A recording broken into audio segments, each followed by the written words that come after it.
The fluorescent lights of JFK Airport buzzed overhead as Rachel dragged herself through the arrival terminal. Her feet ached in her business heels, and all she wanted was to get home, kick off these shoes, and collapse on her couch. The Chicago conference had been 3 days of back-to-back meetings, forced networking, and hotel coffee that tasted like cardboard. She was done. The baggage carousel groaned to life, and tired travelers crowded around it like vultures waiting for their prey. Rachel squeezed between a family with crying toddlers and a businessman who refused to get off his phone. She kept her eyes fixed on the black rubber flaps where the luggage would start appearing any second now. One by one, suitcases tumbled onto the carousel. A bright pink roller bag, a duffel covered in band stickers, a taped-up cardboard box that looked like it had survived a war. Rachel watched them all go by, fighting back a yawn. Her suitcase was black, medium-sized, with a red ribbon tied to the handle. Easy to spot. At least that's what she thought when she packed it. Then she saw it. Black suitcase, medium-sized, moving toward her on the carousel. She couldn't see the red ribbon from this angle, but it had to be hers. Same brand, same scuff marks on the corner. Relief washed over her. Finally, she could get out of here. Rachel reached forward, her fingers inches from the handle, when a hand shot out and grabbed her wrist. "Don't touch that luggage." The voice was deep, urgent, and way too close to her ear. Rachel jerked back, her heart suddenly pounding.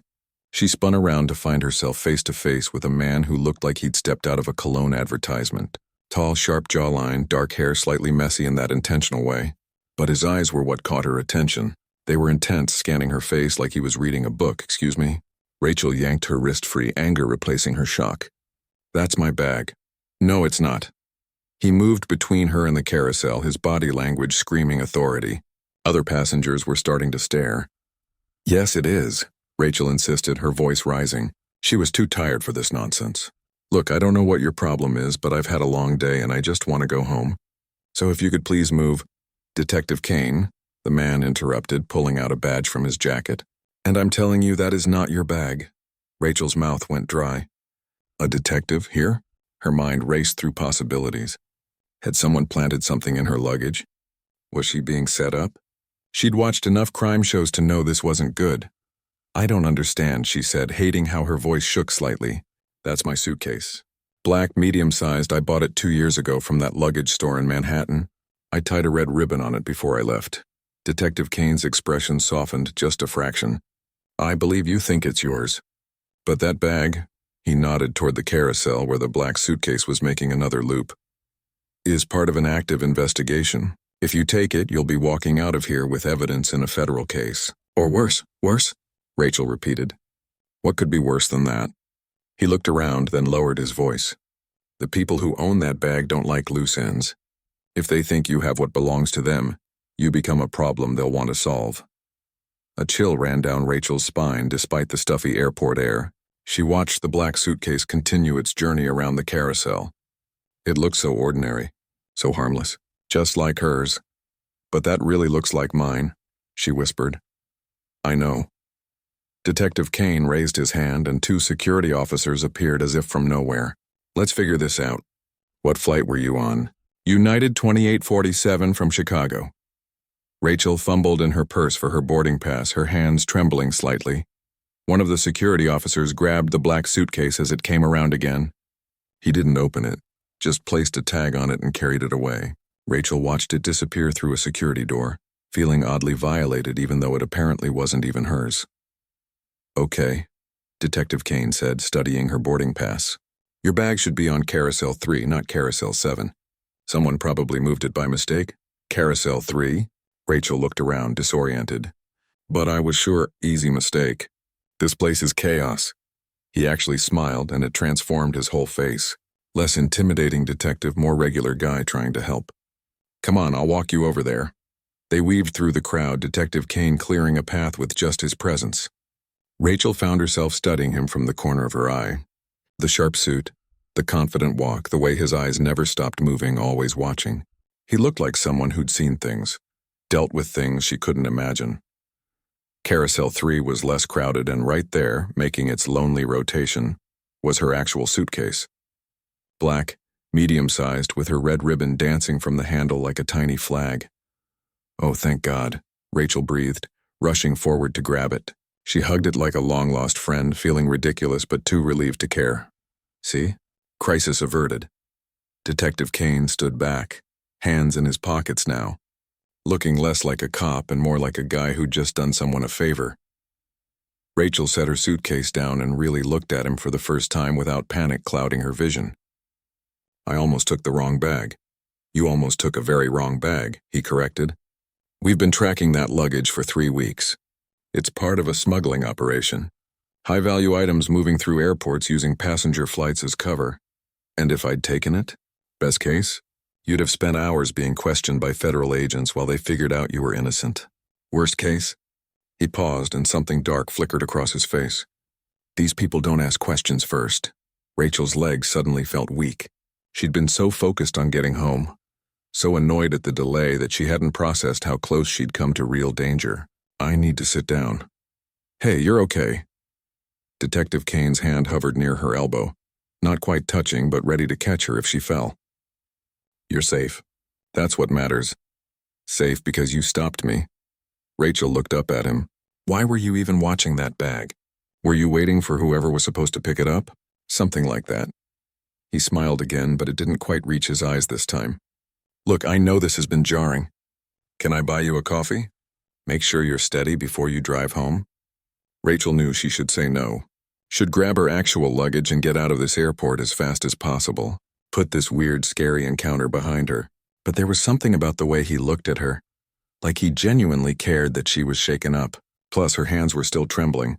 And the thought of navigating airport traffic right now made her stomach turn. Okay, she heard herself say. Coffee sounds good.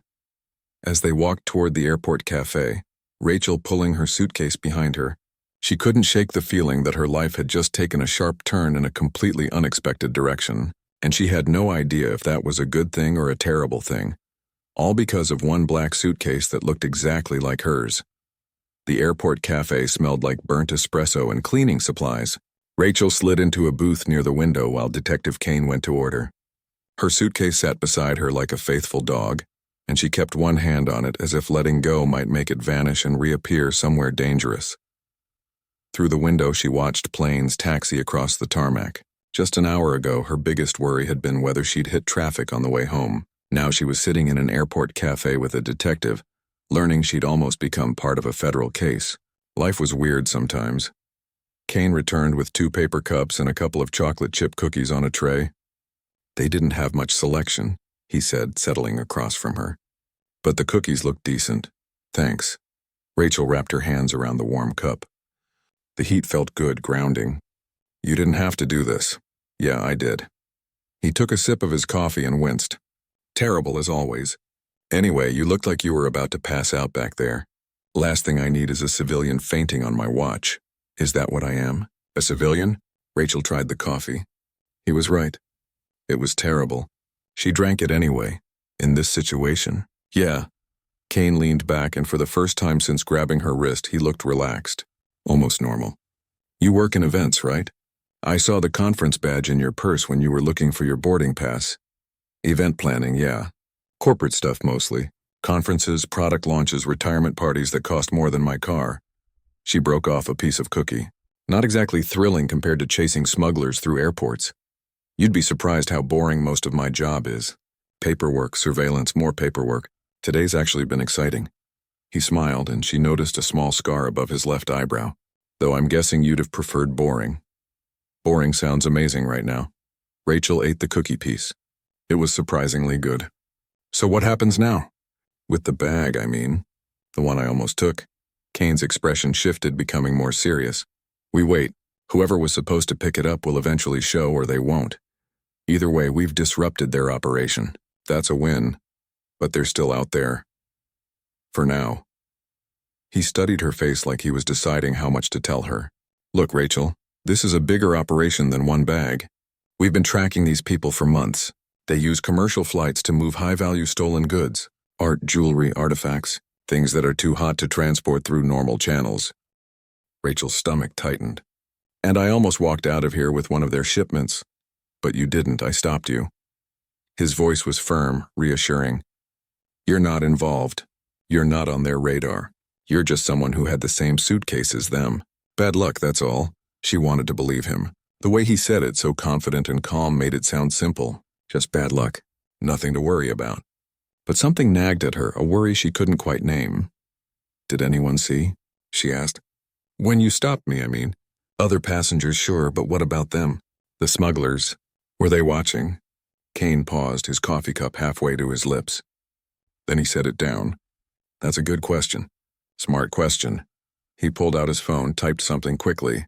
I had officers positioned around the carousel. If anyone was watching for a pickup, we'd have spotted them. But let me check. Rachel waited while he scrolled through his phone, her anxiety climbing with each second. She thought about the crowd at the baggage claim. All those tired, annoyed travelers. Any one of them could have been watching, waiting. Okay.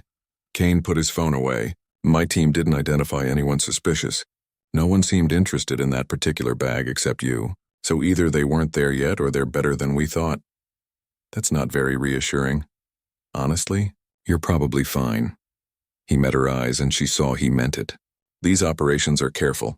Professional, they don't go after random people. It's bad for business, draws attention. The bag didn't make it to the pickup point, so they'll assume airport security grabbed it or it got lost. These things happen in their world. Rachel nodded slowly. It made sense, sort of, but the knot in her stomach didn't loosen. They sat in silence for a moment, drinking terrible coffee and watching travelers rush past with their luggage and their lives and their own problems. Normal people doing normal things. Rachel wanted to be one of them again. Tell me something, she said suddenly. How long have you been doing this? The detective thing. Kane looked surprised by the question. 7 years. Started in New York, worked my way up. Do you like it? Most days, he shrugged. It's what I'm good at. Reading people, putting puzzles together, catching bad guys. Sounds corny when I say it out loud, but yeah, I like it. Even the dangerous parts. Especially the dangerous parts. He grinned and she saw a glimpse of who he might be outside of the badge and the suit. My mom hates it, though. She calls every other day asking when I'm going to quit and become a lawyer like my brother. Rachel laughed, surprised at how normal this conversation had become. My mom asks when I'm going to quit event planning and get a real job. By which she means something that impresses her friends at bridge club. Parents. Kane shook his head. Can't live with them. Can't convince them you're a functional adult. Especially after a divorce. The words slipped out before Rachel could stop them. She tensed, waiting for the awkward response people always had. But Kane just nodded. Yeah, I can imagine. My brother went through one last year. Brutal. It's been 8 months for me. Still feels weird sometimes, like I'm playing house by myself. Rachel wasn't sure why she was telling him this. Maybe because he'd saved her from something scary. And that created a strange intimacy. Or maybe she was just tired and her filter was broken. For what it's worth, Kane said quietly. You seem like you're handling it well. I'm trying. She finished her coffee. Most days I'm okay. Then something happens that makes me realize I'm really on my own now. And it hits different. Like today. If something had happened, if I'd taken that bag, there's no one waiting at home wondering where I am. There's someone now. Kane tapped his phone. I'm putting my number in your phone. If anything weird happens, anything that makes you uncomfortable, you call me. Okay? Rachel handed over her phone, watching as he typed. You do this for everyone you save from smuggling rings? Only the ones who ask smart questions and don't panic. He handed back her phone. Seriously though, Rachel. I don't think you're in danger, but better safe than sorry. Weird car following you, strange phone calls, someone asking questions about your trip, anything. You call. She looked at the contact he'd created. Detective Kane, followed by a phone number. Something about seeing it there in her phone made everything feel more real. This had actually happened. This was her life now, at least for today. I should probably get going, she said, even though part of her didn't want to. This booth felt safe. Kane felt safe. Out there, driving home in the dark, felt less certain. Yeah, of course. He stood when she did, ever the gentleman. You good to drive? I think so. The coffee helped.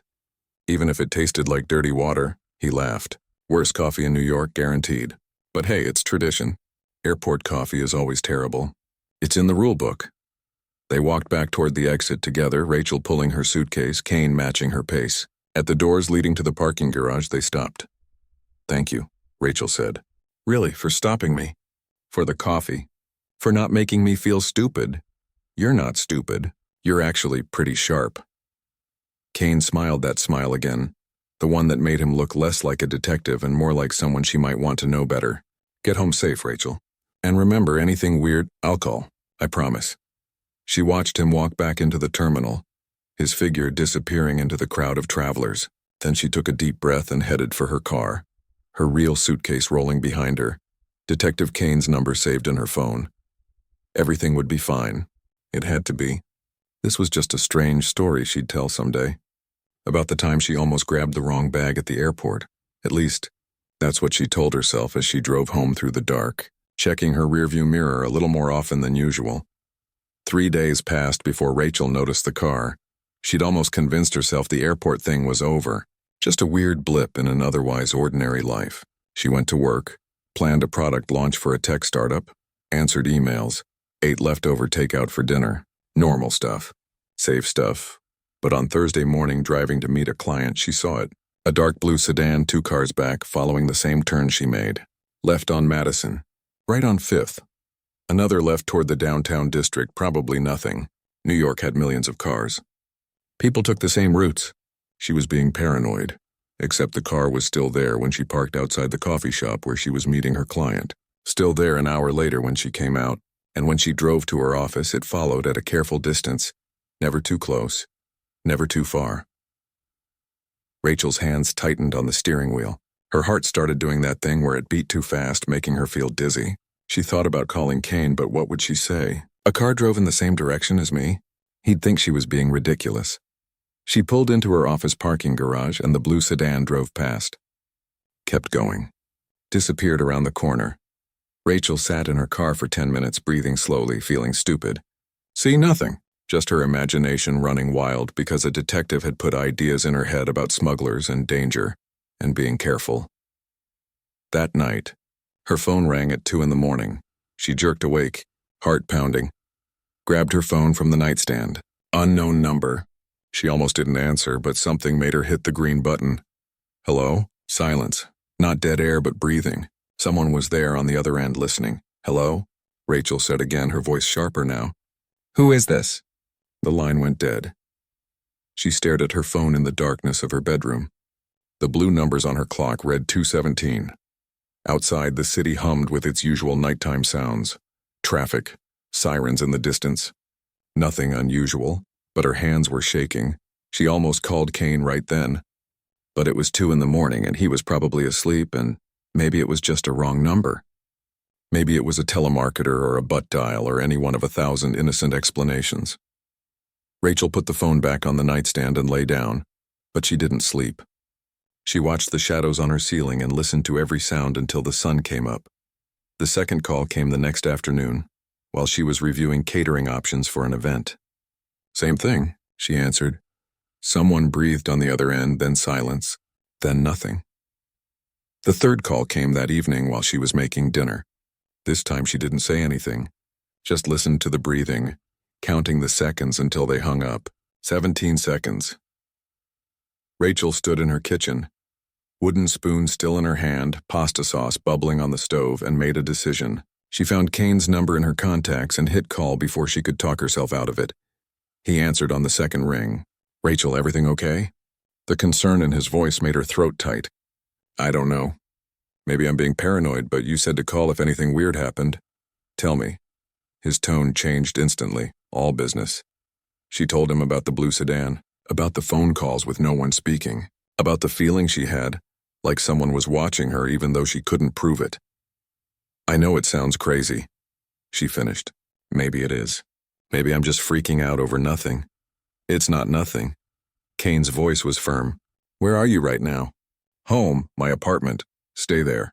Lock your doors. I'm coming over. You don't have to. Rachel, lock your doors. I'll be there in 20 minutes. He hung up before she could argue.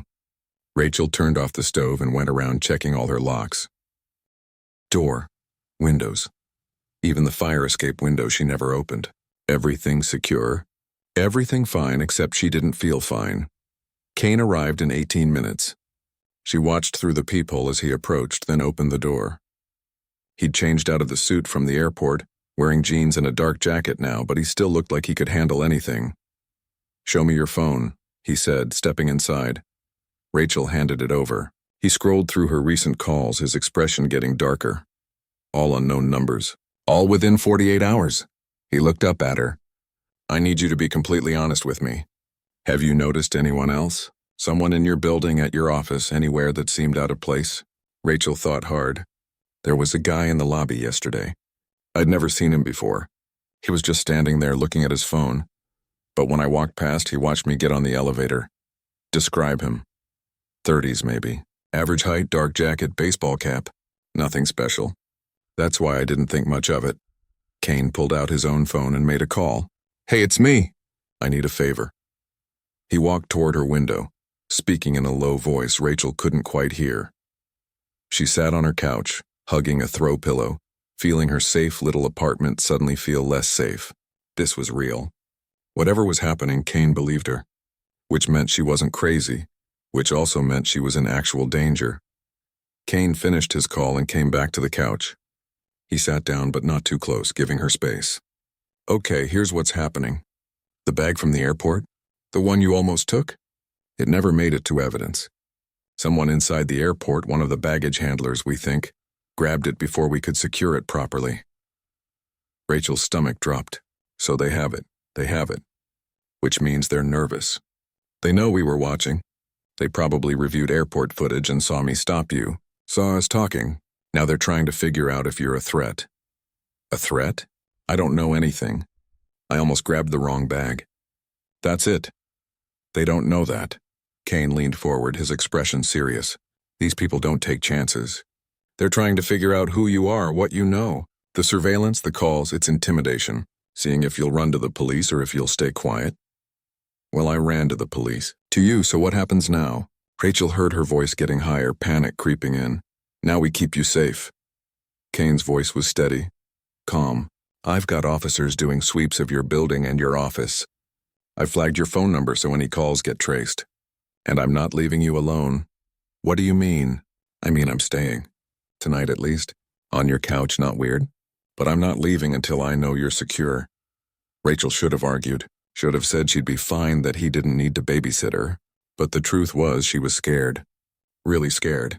And having him here solid and capable and armed made her feel like she could breathe again. "Okay," she whispered. "Thank you. Don't thank me yet. This is my fault. I should have been more careful at the airport. Should have gotten you out of there faster, kept you away from cameras." He rubbed his face, looking tired. "I put you in this position. You saved me from taking that bag. That's what you did. And now they think you're involved because I stopped you." Kane met her eyes. "But I promise you, Rachel, I'm going to fix this. We're going to catch these people and you're going to be safe. That's not negotiable." Something in the way he said it, fierce and protective, made Rachel believe him. This wasn't just a detective doing his job. This was personal now. Her phone buzzed. Another unknown number. They both looked at it. "Don't answer," Kane said. "Let it ring." They sat in her living room listening to her phone buzz and buzz and buzz. Outside, the sun was setting, painting her apartment in orange light. It should have been peaceful, beautiful even. Instead, Rachel counted the rings, 9 before it stopped. 9 rings from someone who wanted her to know they were still there. Still watching, Kane's jaw tightened. He pulled out his phone again, typing quickly. "We're going to end this. Tomorrow we're going to my office. You're going to tell us everything you remember from that day. Everyone you saw, everything you noticed. And we're going to find these people. What if I can't remember anything useful? Then we'll figure out another way." "But Rachel?" He looked at her with those intense eyes. "You're not alone in this anymore. Whatever happens, I've got your back." Rachel nodded, holding on to those words like a lifeline. She wasn't alone. Not anymore. Even if that meant her quiet, safe life had just become a whole lot more complicated. Rachel barely slept that night, even with Kane on her couch. Every sound made her jump. Every car passing outside made her wonder if someone was watching her window. When morning finally came, she felt like she'd been awake for a week. Kane was already up making coffee in her kitchen like he'd done it 100 times before. He'd somehow found her nice mugs, the ones she saved for guests, and the good coffee she kept hidden in the back of the cabinet. "You didn't have to do this," Rachel said, shuffling in wearing sweatpants and an old college t-shirt. Her professional mask was gone. She was too tired to pretend. You need caffeine. I need caffeine. Pretty simple math. He handed her a mug. How'd you sleep? I didn't. Yeah, I figured. He looked tired too, she noticed. Dark circles under his eyes. But you're safe. That's what matters. They drank coffee in comfortable silence for a few minutes. Outside, the city was waking up. People heading to work, living their normal lives, unaware that Rachel's world had turned upside down. So what's the plan? She asked finally. We're going to change the game. Kane set down his mug, his expression shifting into detective mode. These people are hunting. We're going to make them the prey instead. How? By using you as bait. Rachel nearly dropped her coffee. Excuse me? Hear me out. Kane moved closer, his voice urgent but calm. Right now they're watching you, trying to figure out what you know. They're in control. But what if we flip it? What if we let them think you have something they want? But I don't have anything. They don't know that. And more importantly, we can make them believe you do. He pulled out his phone, showing her photos of an elegant building. There's a gallery opening tomorrow night. High-end art event, private collection viewing. The owner is connected to the smuggling ring. We've been watching him for months. Rachel's heart was pounding. You want me to go to an art show where criminals will be? I want you to go to an art show where we'll be watching every single person in the room. You walk in, you look around, you act normal. If anyone approaches you, if anyone asks about the airport or seems suspicious, we'll be right there. My entire team will be positioned throughout the venue. This is insane. It's smart. Kane's eyes were intense, focused. Rachel, these people are ghosts right now. We know they exist, but we can't catch them. They're too careful, too professional. But if they think you have information or evidence, they'll make a move. And when they do, we'll have them. Rachel walked to her window, looking out at the street below. A part of her wanted to scream, to tell Kane this wasn't her problem, that she just wanted her boring life back. But another part of her, a part she didn't know existed until now, was angry. These people had invaded her life, made her afraid in her own home, turned her into someone who jumped at shadows. What do I have to do? She asked, turning back to him. Kane smiled, and it wasn't his reassuring smile. It was something sharper. Proud, maybe. We're going to teach you how to be bait. The next 36 hours were a blur. Kane took Rachel to an unmarked office building where his team worked. She met officers whose names she immediately forgot, people who looked at her with a mix of sympathy and calculation. They ran her through scenarios, taught her what to say and what not to say, gave her a tiny earpiece that would let Kane talk to her during the event. If anyone asks about the airport, you act confused, Kane coached her, sitting across a metal table in a room that smelled like stale coffee and stress. You tell them you had a long day, you don't remember much. Keep it vague, let them fill in the blanks. And if they get aggressive, they won't, not there, not in public. But if anything feels wrong, you say the word actually and we pull you out immediately. Actually, I need some air. Actually, I'm not feeling well. Any sentence with that word and you're done. We grab you and everyone nearby. Rachel practiced the word in her head. Actually. Such a normal word that now felt like a life raft. The gallery opening was on Saturday evening. Rachel spent an hour getting ready, choosing a simple black dress that Kane's team had approved. Nothing too flashy, nothing too plain. She needed to blend in but also be noticeable enough that anyone watching would recognize her. Her hands shook while she applied makeup. This was really happening. She was walking into a room full of wealthy art collectors and criminals wearing a wire, hoping not to die. Kane picked her up at 7. He looked different in a suit, more polished than the detective who'd made coffee in her kitchen. But his eyes were the same, alert and protective. You don't have to do this, he said as they drove. We can turn around right now. And then what? They keep watching me. Keep calling? I can't live like that, Kane. I need this to end. It will. Tonight, one way or another, it will. The gallery was in Tribeca, a converted warehouse with soaring ceilings and white walls covered in abstract paintings that probably cost more than Rachel's yearly salary. People in expensive clothes held wine glasses and talked in the hushed tones of the wealthy, pretending to understand art. Rachel walked in, her heels clicking on the polished concrete floor. The earpiece was invisible, tucked deep in her ear canal. Kane's voice came through quiet and steady. I'm 10 feet behind you. Officer Chen is at the bar. Martinez is by the east wall. You're covered. Just breathe and walk around like you're interested in the art. She did. She moved from painting to painting, sipping wine she didn't taste, nodding at strangers. Her heart hammered so hard she was sure everyone could hear it. "Subject at your 3 o'clock, Kane's voice said. "Gray suit, no tie. He's been watching you since you came in." Rachel glanced right, trying to look casual. A man in his 50s, distinguished looking, holding a champagne flute. He was staring at her with undisguised interest. Then he started walking toward her. "Stay calm," Kane murmured in her ear. "Let him come to you." The man stopped beside her, looking at the painting she was pretending to study. Up close she could see his expensive watch, his manicured nails, the confidence of someone used to getting what they wanted. "Interesting piece, isn't it?" he said.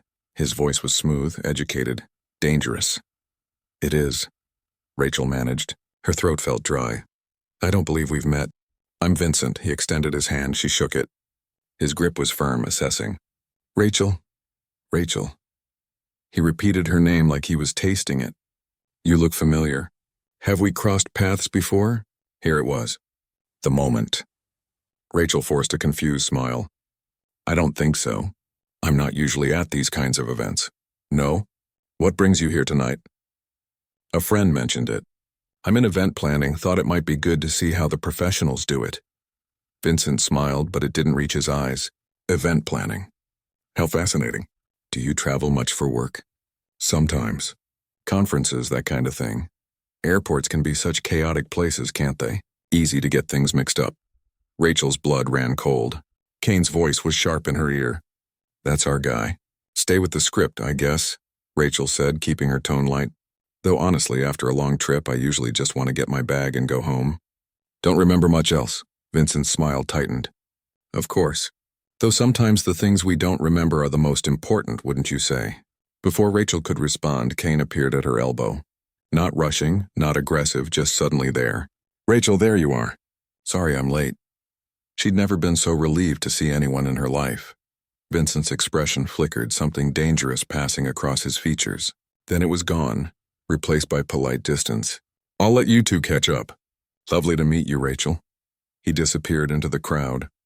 "Got him," Kane said quietly, his hand gentle on her back. "Officers are following him. Shen got photos of everyone he talked to tonight. We have what we need. Is it over?" Rachel whispered, almost. "We need to get you out of here, somewhere safe." They headed for the exit, Kane moving her smoothly through the crowd. They were almost at the door when someone grabbed Rachel's arm. Hard. She spun around and found herself face to face with a younger man, early 30s, with cold eyes and a grip like steel. "You should have minded your own business," he hissed. "Actually," Rachel started, but the man was already pulling her toward a side door. Everything happened at once. Kane grabbed the man's wrist, twisting it until he released Rachel. Other officers appeared from the crowd, moving fast. The man tried to run but was tackled within seconds. Rachel stumbled back and Kane caught her, holding her steady. "You're okay? You're safe. I've got you." She buried her face in his chest, shaking as officers flooded the gallery. Other guests were screaming, confused. Vincent was being handcuffed near the bar, shouting about lawyers. The chaos swirled around them, but Kane held her tight, a calm center in the storm. "It's over," he said again. "You did it, Rachel. You did it." And for the first time in days, Rachel believed him. 2 months later, Rachel stood in a courtroom wearing a navy suit and heels that pinched her toes. She'd been standing for what felt like hours, answering questions from lawyers who tried to make her sound confused or unreliable, but she wasn't. She knew exactly what had happened that night at the gallery, and she wasn't backing down. "So, Ms. Chen," the defense attorney said, his voice dripping with skepticism, "you expect this court to believe that you just happened to almost take the wrong suitcase? And that somehow led to you being involved in a federal investigation?" Rachel met his eyes steadily. "I don't expect anything. I'm just telling you what happened." The attorney opened his mouth to argue, but the judge cut him off. "Move on, counselor. The witness has answered your question." Kane sat in the back of the courtroom, and when Rachel glanced his way, he gave her a small nod. "You're doing great," that nod said. Almost done. She'd been terrified about testifying. Worried she'd mess up, say the wrong thing, somehow let Vincent and his people go free. But standing here now, looking at Vincent in his expensive suit and his cold expression, she felt something stronger than fear. She felt angry. These people had terrorized her, invaded her life, made her afraid to answer her own phone. They deserved whatever was coming to them. The trial lasted another hour before the judge called for a recess. Rachel was finally allowed to step down. Her legs felt shaky as she walked out of the courtroom, and Kane met her in the hallway. "You were perfect," he said, handing her a bottle of water. "Seriously, you could teach a class on how to be a witness. I just want this to be over." Rachel drank half the bottle in one go. "Tell me they're going to prison. The evidence is solid. Your testimony sealed it. Vincent and his crew are looking at 15 to 20 years minimum." Kane smiled. That real smile she'd come to recognize over the past 2 months. "You did that, Rachel. You helped take down an entire smuggling operation." "We did it," she corrected. "I was just the person who almost grabbed the wrong suitcase." "You were a lot more than that." They stood in the courthouse hallway, people flowing around them, and Rachel realized something had shifted. When this started, Kane was just a detective who'd saved her from making a terrible mistake. Now he was the person she called when she couldn't sleep, when she needed to vent about wedding clients who wanted ice sculptures in July, when she just wanted to hear a friendly voice. Somewhere along the way, he'd become part of her life. The trial concluded 2 days later, guilty on all counts. Rachel watched from the gallery as Vincent and 4 others were led away in handcuffs. It should have felt triumphant, but mostly she just felt tired. Ready for normal again? Ready to stop looking over her shoulder. Kane took her to dinner that night at a small Italian place in Brooklyn. Nothing fancy, just good pasta and cheap wine and the kind of comfortable silence that only happens between people who've been through something together. "So what now?" Rachel asked, twirling spaghetti on her fork. "Do you go back to chasing other bad guys? Staking out other airports?" Kane was quiet for a moment, studying his wine glass. "Actually, I've been thinking about that, about what I want to do next." "Yeah? This case, working with you, it made me realize something." He looked up and his expression was serious. "I've been doing the undercover thing, the dangerous assignments, for 7 years. I love it, or I did. But lately I've been wondering if maybe I want something different, something more stable." "Like what?" "There's an opening in the white-collar crimes unit. More investigations, less getting shot at.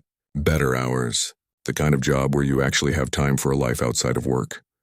He paused. "The kind of job where you could take someone to dinner without worrying your phone's going to ring with an emergency." Rachel's heart did a small flip. "That sounds nice." "It does, doesn't it?" Kane smiled, but there was nervousness in it. "The thing is, I met someone recently who made me want that. Someone who's smart and brave and keeps making me laugh even when everything's terrible. Someone I'd really like to take on actual dates, not just emergency protection details." "Kane, I know the timing's weird," he said quickly. "You just got out of a marriage, you've been through hell with this case, and I'm the detective who dragged you into it. So I get it if you want to just move on and forget any of this happened. But I had to tell you, I couldn't let you walk away without knowing that this us, whatever this is, it's real for me." Rachel set down her fork. Her hands were shaking slightly, but not from fear this time. From something else entirely, something that felt like hope. "The night you stayed on my couch," she said slowly. "I remember lying in bed listening to you breathing in the other room, and feeling safe for the first time in days. Not just because you're a detective with a gun, but because you were you. Because you made terrible jokes about airport coffee and remembered how I like my eggs and didn't treat me like I was broken just because I'm divorced." "Rachel, let me finish." She smiled. "You didn't drag me into anything. You saved me, and then you stayed. You could have just done your job and walked away, but you stayed. You held my hand before I testified. You texted me every morning to make sure I was okay. You taught me that not all men disappear when things get hard." Kane reached across the table and took her hand. His palm was warm, solid, real. "So yeah," Rachel continued, "the timing's weird. Everything about how we met is completely insane. But you know what? I don't care, because you make me feel brave. You make me feel like myself again. The version of me I forgot existed. So if you're asking me on a date, Detective Kane, the answer is yes. Absolutely yes." His smile could have lit up the entire restaurant. "This doesn't count as the date, by the way. This is just dinner between friends who solved a federal case together. The real date involves no criminals, no courtrooms, and definitely no luggage." Rachel laughed, really laughed for the first time in weeks. "Deal. Though you have to admit it's a pretty good story. How we met, I mean. It's terrible. Our kids are going to be mortified when we tell them." "Kids?" Rachel raised an eyebrow. Kane's eyes widened. I meant hypothetically in the future if someone had kids, not that we're having kids, I just... Relax. Rachel squeezed his hand. One date at a time, detective. Right, one date at a time. He grinned. Though for the record, you brought up marriage first. On our first day meeting. 8 months after my divorce, remember? That doesn't count. I was in shock. Still counts. They argued playfully through dessert, splitting a tiramisu and making plans for their actual first date. Maybe a museum, Rachel suggested. Definitely not an art gallery, Kane countered, and they both laughed. 3 weeks later, Rachel found herself back at JFK Airport. But this time, Kane was beside her, and they were both heading to the same place. A vacation in California, beaches and sunshine and absolutely zero criminal activity. They stood at baggage claim, waiting for their luggage, and Rachel couldn't help but smile at the irony. What? Kane asked. Just thinking about the last time I was here. How scared I was, how confused. How I had no idea that grabbing the wrong suitcase would change my entire life. Technically, you didn't grab it. I stopped you. Best decision you ever made? Kane wrapped his arm around her shoulders, pulling her close. Second best. Asking you to dinner was the first. Their suitcases appeared on the carousel, both with bright red ribbons tied to the handles. Kane had insisted, said he wasn't taking any chances. Rachel had rolled her eyes but secretly loved how protective he was. They grabbed their bags, this time absolutely certain they had the right ones, and headed for the exit. Outside, California sunshine waited. A week of normal, peaceful vacation with no smugglers or surveillance or danger. Just a woman and a man who'd found each other in the most unexpected way possible. As they walked through the automatic doors, Rachel looked back at the baggage claim one last time. 6 months ago, this place had been the start of a nightmare. Now it felt like the beginning of something completely different. Something that felt a lot like a new life. Kane caught her looking and raised an eyebrow. Second thoughts? Not even a little bit.